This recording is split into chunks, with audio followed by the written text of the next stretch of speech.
और आज के बजट में जो बोला वो शायद महत्वपूर्ण हो सकता है, लेकिन जो नहीं बोला गया वो बहुत ज़्यादा महत्वपूर्ण है।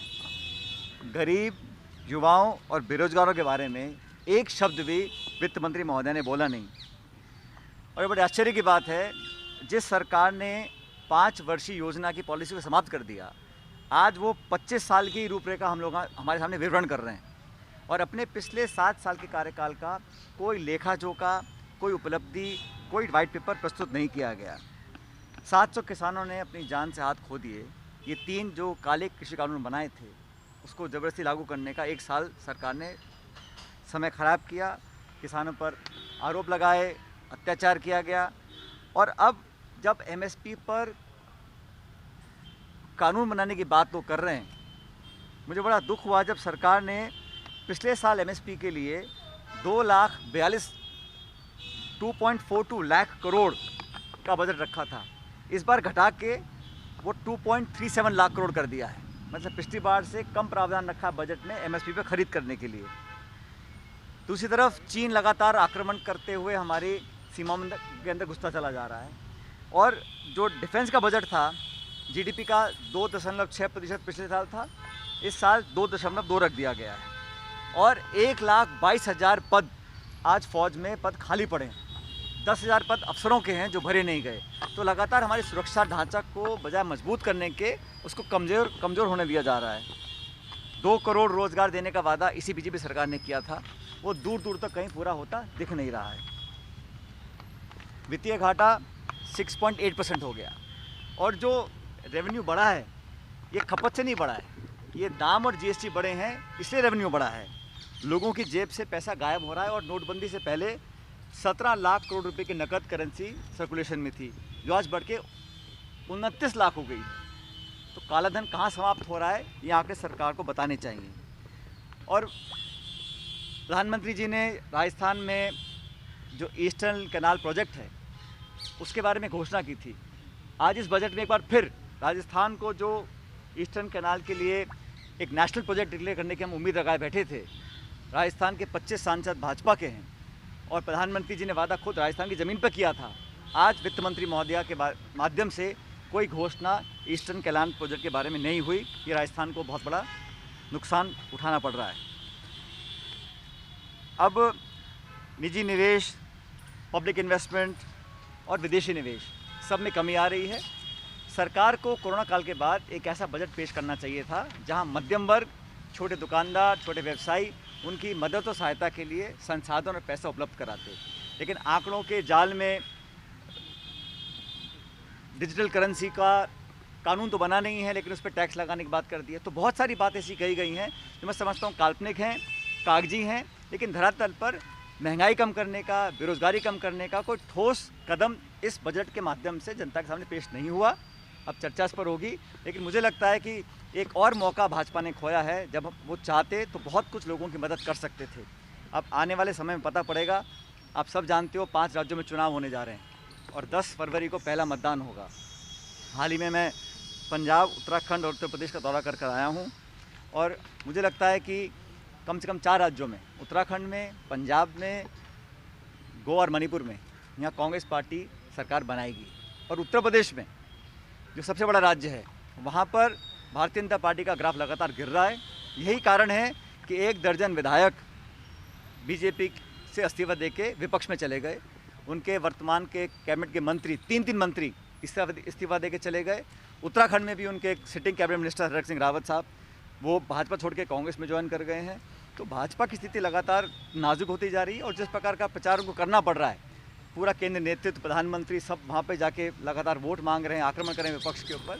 अपने काम के दम पर वोट नहीं मिल पा रहा है, इसलिए ध्रुवीकरण की राजनीति हो रही है। और हमेशा जो उत्तर प्रदेश के मुख्यमंत्री हैं वो 80 बनाम 20 की बात करते हैं, मंदिर मस्जिद की बात करते हैं। जब उनको लगता है कि चिकित्सा, स्वास्थ्य, शिक्षा किसी क्षेत्र में वो कामयाब नहीं हो सके हैं, खासकर रोज़गार में, और कोरोना के बाद जो लाशें बहीं गंगा के अंदर हम सब ने देखी हैं, उस हालात को नियंत्रण में नहीं कर पाए, इसलिए अंत में जाके वो ध्रुवीकरण की राजनीति करते हैं, विवादित बयान देते हैं। और मुझे लग रहा है कि जनता बदलाव का मन बना चुकी है। और प्रियंका जी ने कांग्रेस के लिए जो पिछले 3 साल मेहनत करी है, चाहे हाथरस का मुद्दा हो, चाहे उन्नाव का मुद्दा हो, चाहे लखीमपुर खीरी का मुद्दा हो, जिन केंद्रीय मंत्री के पुत्र पर जो आरोप लगे थे उसका सामना करने के लिए, उस दुष्कर्म का, जो हत्या हुई थी, उस अपराध का सामना करने के लिए कांग्रेस कार्यकर्ता सामने आए थे। तो प्रियंका जी की मेहनत, हमने ब्लूप्रिंट तैयार किया है महिलाओं के लिए, किसानों के लिए, युवाओं के लिए। मुझे लगता है कि एक बेहतर विकल्प देने की स्थिति में कांग्रेस पार्टी है और सपा बसपा की सरकारों को पहले भी जनता देख चुकी है। परिणाम 10 मार्च को आएंगे, लेकिन मुझे लगता है कि कांग्रेस की स्थिति बहुत बेहतर रहेगी और जनता कांग्रेस को मौका देने का काम करेगी। तो सर, ये बजट को हम क्या समझे, बैलेंस बजट चले या बिल्कुल निराशाजनक है या पॉलिटिकली मोटिवेटेड है? देखिए, बजट एक स्टेटमेंट ऑफ अकाउंट्स होता है, इसको आप कैसे भी पढ़ सकते हैं, लेकिन जो मंशा है, जो उसका फोकस है, वो मिसप्लेस्ड मुझे लगा। क्योंकि अभी सरकार के 3 साल बचे हुए हैं कार्यकाल के, वो चाहते तो इस पूरी स्थिति में लोगों को राहत देने का काम करना चाहिए। और ये पॉलिसी स्टेटमेंट होता है सरकार का, इसमें आप सिर्फ आंकड़े पढ़ के सुना दें वो नाकाफ़ी है। तो सरकार का मुझे लगा नहीं कि इंटेंशन था कि ज़ख्म पर मरहम लगाएं, या आज जो ऐतिहासिक रिकॉर्ड है हमारे यहाँ देश में बेरोज़गारी का, उस पर वो कुछ ऐसा कदम उठाएं ताकि लोगों को उम्मीद जगे। ऐसा कुछ बजट में दिखाई नहीं दिया।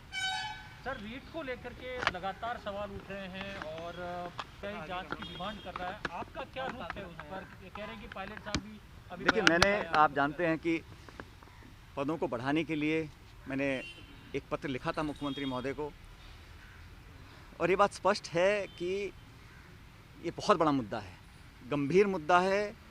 ये बेरोज़गार नौजवानों से जुड़ा हुआ मुद्दा है, और ये परीक्षा पे अधिकांश वो लोग देते हैं, नौजवान बच्चे बच्चियाँ, जो मध्यम वर्ग से आते हैं या ग्रामीण परिप्रेक्ष्य में रहने वाले लोग हैं। 26 लाख लोगों ने इस परीक्षा को दिया था, और 26 लाख परिवार मतलब लगभग 1.25 करोड़ लोग इससे सीधा प्रभावित हो रहे हैं।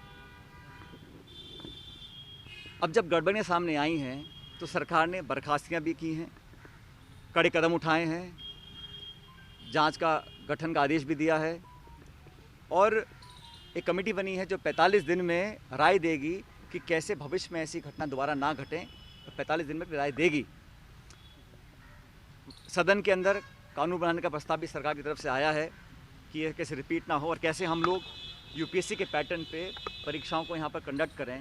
क्योंकि मत भूलिए, ये नौजवानों के भविष्य से जुड़ा मुद्दा है, इसमें कोई राजनीति नहीं है।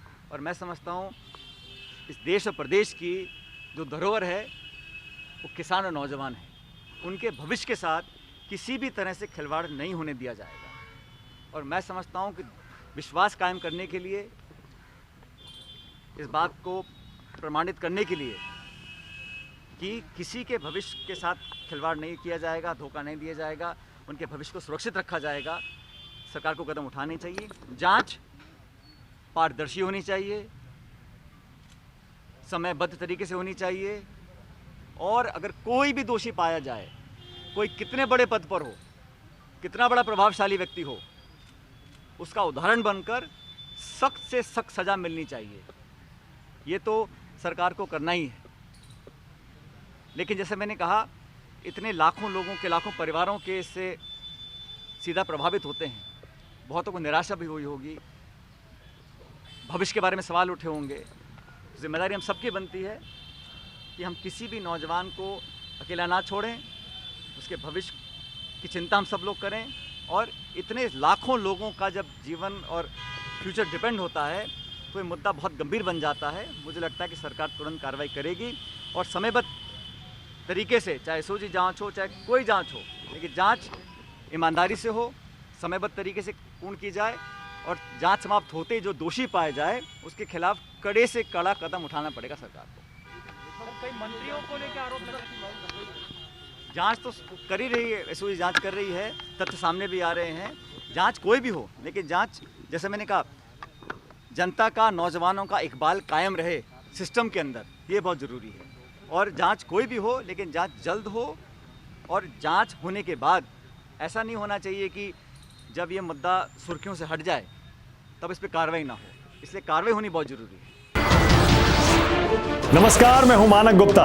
अगर आपको हमारा ये वीडियो पसंद आया हो तो इसे लाइक और शेयर जरूर करें, और हाँ, हमें सब्सक्राइब और फॉलो करना ना भूलें ताकि आप देश और दुनिया की कोई खबर मिस ना करें।